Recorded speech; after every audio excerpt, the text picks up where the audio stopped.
I could see Maxwell Jacob Friedman in WWE, but I don't think he would be at the level he is at AEW currently. I think they'd have to see if he grows in that spot.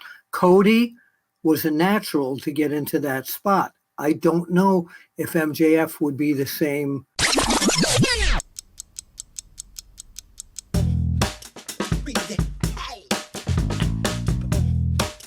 Undertaker this past couple of days has made some comments about MJF from AEW, basically saying that he would love to face MJF, but he would need to leave that secondary promotion, which was AEW. Now that's according to The Undertaker.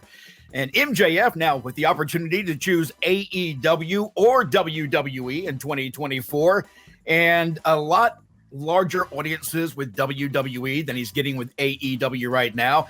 And I'm curious to know what you two think MJF should do as far as professionally. Where do you think he should go? And let me just say, I know money is a factor. That's always a factor in the things that are going on. But I'm looking at it as right now, MJF in AEW is a champion. He is a world champion. I'm not sure how much higher he can go in AEW as it is. So wouldn't the only move really be the smart move for him, WWE? Well, this depends now if AEW is willing to lose him. You know, they could up the ante in money. In terms of TV saturation, it's not really a fair game yet, because WWE has more TV outlets and I think more streaming outlets than AEW does. I could see Maxwell Jacob Friedman in WWE, but I don't think he would be at the level he is at AEW currently. I think they'd have to see if he grows in that spot. Cody was a natural to get into that spot. I don't know if MJF would be the same type as Cody to go right in there and be successful right away. Teddy, what are your thoughts? I think that MJF would go right in there, and I think he'd blow right up just as soon as he went in the door. Because here's the thing. He has sense enough to establish himself. He knows exactly where he wants to go and what he wants to do.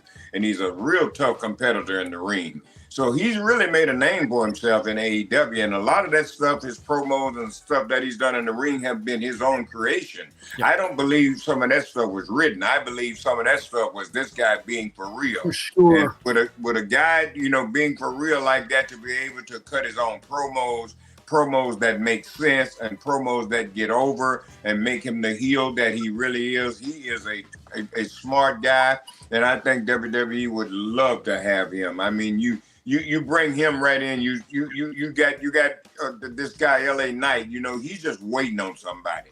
You see what I mean? So I think, like I said, MJF is a star. He's made a name for himself in AEW, so that means that WWE wouldn't have no hard time trying to get him over. He's already over. I think if he makes that move there, he will go, and they got the money. Yeah, but keep in mind though that regarding the promos, in a lot of his promos, he uses cuss words. He really does. And once he's in WWE, it's not going to have that cool impact that he would have in AEW, because he's allowed to do that there. Well, I think that once he makes that move and he goes to WWE, it's a whole different story there. You know, you're in a whole different, era. And I think once they sit down and talk to him and explain to him, this kind of language that we can't use because, this is not real. This is entertainment. And if he's laid out the laws of the land, and like I said, he already knows that. He probably does that in AEW because he can get away with it. Probably no problem. But if he can't get away with it, I don't see him not wanting to abide by the rules and get a big, nice paycheck. MJF is a smart guy, man. He is, and of course, he's got some friends in WWE, Cody Rhodes being one of those, and Triple H would love to have him as well. So there's a lot of opportunity, I believe, for MJF in WWE, probably more on the upside in WWE than there is in AEW. And that's pretty much, if I'm looking at it from his standpoint, again, putting money to the side, but just career and enjoyment and where I think my career should go. The next step, I would think, is going to be WWE. I don't care who you are in this business and what level you may be in. The truth is, every single wrestler wants to eventually end up in the WWE. Well, and the other thing, too, there's so many people that are still in this business that still believes in the buddy system. That has got to go. People that need opportunities and people that should have the opportunities are not getting them because, well, it's the buddy system, that old school way. Well, things have changed. So, and I hope, that it's for the better. For instance, while we're talking, look at Jade Cargill. You know what I mean? God bless her, man. What a great opportunity for her to sign with WWE. And I heard multi-year deal there. You know what I mean?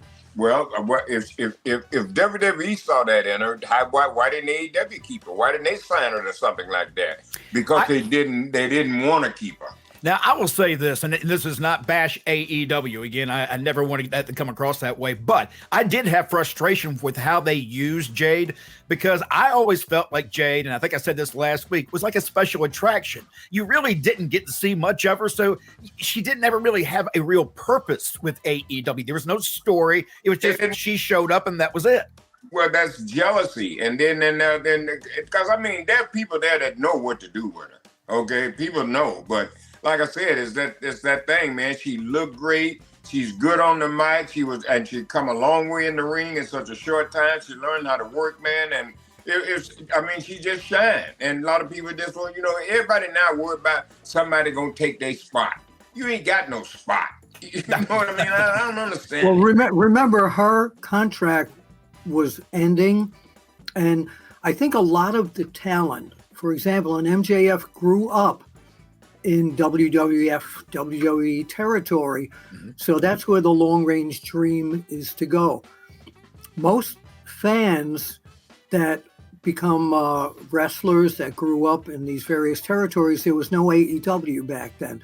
They all watched WWF, WWE, WCW back then. So yeah, the dream is to get to WWE. I think AEW, I don't think could have kept Jade because her contract ran out and she didn't want to renew. She wanted to go to what you want to call the bigger company. A lot of people would call a bigger company because that may have been her dream growing up. Yeah, I totally agree.